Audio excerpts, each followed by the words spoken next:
Chers frères et sœurs, Jésus nous dit une parabole qui concerne le royaume des cieux, les paraboles du semeur. Jésus est sur le bord de la mer, pressé par les foules avides d'entendre. Il monte sur une barque, tandis que la foule est debout sur le rivage, et il enseigne par des paraboles. D'abord, quand le semeur est sorti pour semer, une partie de la semence tombe sur le chemin.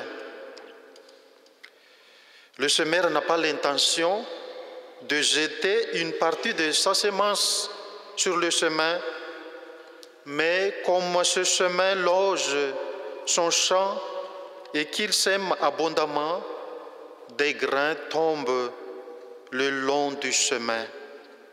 Ces grains sont mangés par les oiseaux parce qu'ils ne sont pas recouverts par la terre. Puis, une partie tombe sur des endroits pierreux. On peut voir dans toutes les contrées montagneuses et arides des endroits où une légère couche de la terre recouvre les rocs. Là, la semence pousse aussitôt parce qu'elle ne peut pas enfoncer ses racines dans une terre profonde, mais elle est brûlée, desséchée par l'ardeur du soleil. Ensuite, une autre partie tombe parmi les épines. La semence lève, mais les épines montent avec plus de vigueur encore et l'étouffent. Ici, la plante de blé ne périt pas, elle subsiste, mais elle est trop épuisée pour produire des épis fertiles.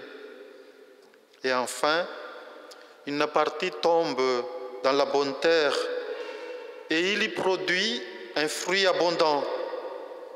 La bonne terre est une terre rendue fertile par la culture, l'engrais, et cette grande productivité s'élève jusqu'à 100 pour 1, était très ordinaire dans le pays d'Orient.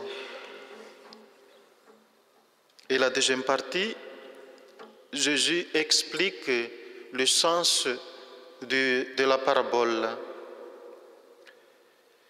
Jésus a expliqué la parabole du semeur aux disciples. Il faut que la parole, comme la semence, tombe dans une terre bien préparée. Or, ce sont précisément 4 espèces de terrains représentant des dispositions morales diverses qui forment les traits caractéristiques de la parabole. Le semeur, c'est Jésus-Christ. La semence, c'est la parole de Dieu que le malin enlève du cœur de ceux qui ne la comprennent pas. Selon saint Luc, là est le chemin, là, la semence foulée par les passants. C'est la parole rendue infructueuse par la distraction et les pensées terrestres de cette classe d'auditeurs. En outre, sur ce sol durci et sans culture, la semence n'était point recouverte de terre et ne pouvait germer. Les endroits pierreux représentent l'homme qui entend la parole et la reçoit aussitôt avec joie, mais qui, de la première difficulté, retombe. Ici, il y a progrès. Non seulement cet auditeur entend la parole, mais il en reçoit aussitôt des impressions qui le remplissent de joie. Mais ce sont là des impressions superficielles, point de racines profondes en lui-même, c'est-à-dire dans la conscience par la répétence, dans le cœur par la foi, tout cela est passager. Les épines, ce sont les soucis du monde, les séductions de la richesse qui étouffent la parole et la rendent infructueuse. Sur ce troisième terrain, il y a progrès encore. La parole entendue n'est ni enlevée, ni reniée, comme dans les deux cas qui précèdent. Elle persiste, mais d'autres forces, représentées par les épines, agissent avec elle et lui disputent le cœur de l'homme.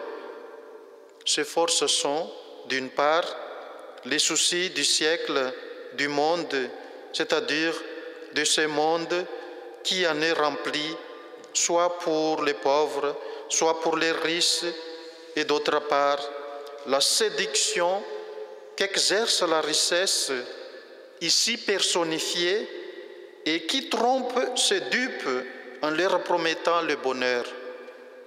La parole est ainsi étouffée au-dedans du cœur et ne peut produire ses fruits de régénération et de vie. Et enfin, la bonne terre, ce sont ceux qui entendent la parole, qui la comprennent et produisent du fruit dans ses proportions diverses. Ce dernier résultat montre à ceux que comprendre n'est pas une action purement intellectuelle, mais que, puisqu'il y a du fruit dans la vie morale, la parole a dû pénétrer dans la conscience où elle produit la repentance et dans le cœur où elle crée l'amour. Amen.